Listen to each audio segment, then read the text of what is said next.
Hey everyone! So initially I found this video from Charnel's video, The Future of Screen Technology. So I'll be responding to some of the ideas about technology she brought up and responding directly to a YouTube video I attached on the Facebook page called The Future of Communication. I'm drawing mainly from the framework of questioning technology that Slack and Wise address in their chapter on progress. So I'll begin by summarizing the video to highlight the themes I'll address.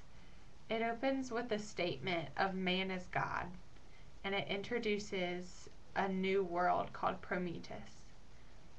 The video is set in the future and talks about all old media, such as newspapers, radio, and books, saying that this vanishes with the media revolution and the age of the internet at the end of this last century.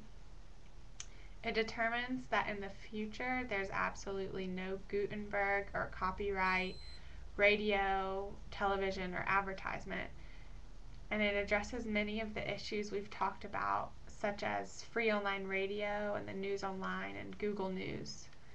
It even identifies YouTube as the largest repository of movies. It goes on to coin the phrase prosumer, which they explain to be the combination of a producer and a consumer of information.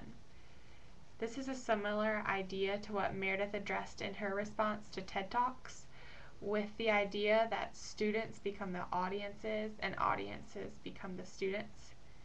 And we've discussed this idea throughout our study of technology and media, and now thanks to Eduardo, who posted this video, we have a name for it. The video goes on to recap the recent history that blogs have become more influential than the news, and it recalls that in 2007 Life magazine closed and news broadcasters like BBC and the New York Times recognized that the future is in fact digital. Like we all know, in big cities and now more prevalently in small towns like Carborough, people are connected for free on the internet. It goes on to predict that the old media will fight back against this media revolution by adding a tax on any screen, and newspapers and radios and televisions will end up being financed by the state. So they predict that the tipping point is the year of 2011, with the creation of plastic electronic paper on which anyone can read anything. The graphics are similar to those in the Future of Screen Technology video, but this electronic paper is eerily similar to the iPad or the Kindle. The internet will unify all the content through Google buying Microsoft and Amazon buying Yahoo. So think of the magnitude of this merger they're indicating. It makes our discussion of the NBC-Comcast merger look like nothing, really. And they go on to predict that static information will disappear and transform into this abstract idea of knowledge flow. So copyright will become illegal in this future of communication, and the five senses become available in virtual worlds. So eventually reality is replicated and everyone has an agent avatar that finds everything a person wants in this virtual world. In 2022, Google will create Prometheus, which is the interface of the avatars, and Place, a program created by Amazon, will be able to replicate this reality. And by 2027, a program is created where people are able to create exactly who they want to be in this virtual world and share their memory and experiences with others. Memory selling will eventually become the major trade due to this virtual world. And in 2050, Prometheus will buy the companies that they identify as Place and Spirit and combine them for this ultimate virtual life, and they become even a terrestrial avatar by accessing the space stations to further the consumer's options in this virtual reality. So this in itself relates to the concept that progress continually defies its own limits. And by the end of the video, it states that the experience is the new reality. So there's a lot to be fleshed out from this 5-minute clip about the future of communication, and I'll focus mainly on Slack and Wise's chapter on progress from their book Technology and Culture. At the end of class today, we addressed Slack and Wise's main goals from their chapters on convenience and progress as subverting our traditional thinking of technology as progress. They're looking for the antidote to the idea of technology as progress through unpacking the ideology behind technology and how we've come to define technology by things or thingness. And in this chapter, they note that a sense of progress as something merely new or a moving forward, with progress as the material and moral betterment or a moving toward this utopia. So this video ultimately predicts that this utopia is found in the virtual reality.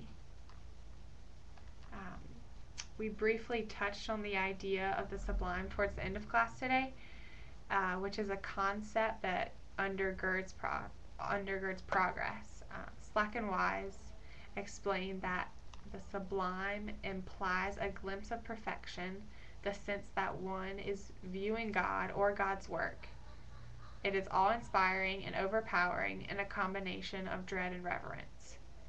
So the opening of this video falls directly into this framework, with the idea that man becomes God in the future of technology and communication.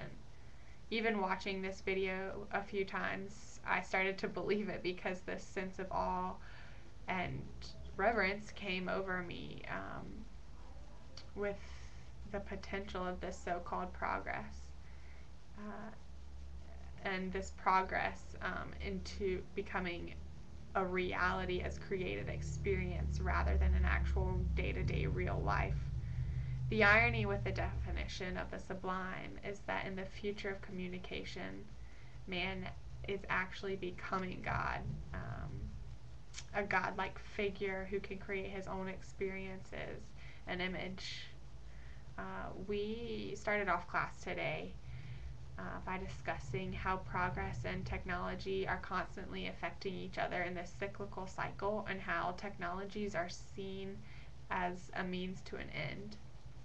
And in this case of the video, we reach the extreme that reality itself is seen as the limit.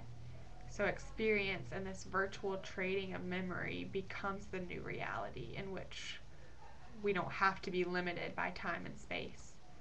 And to narrow down the discussion, I wanted to analyze this video under the framework of progress as material and moral betterment.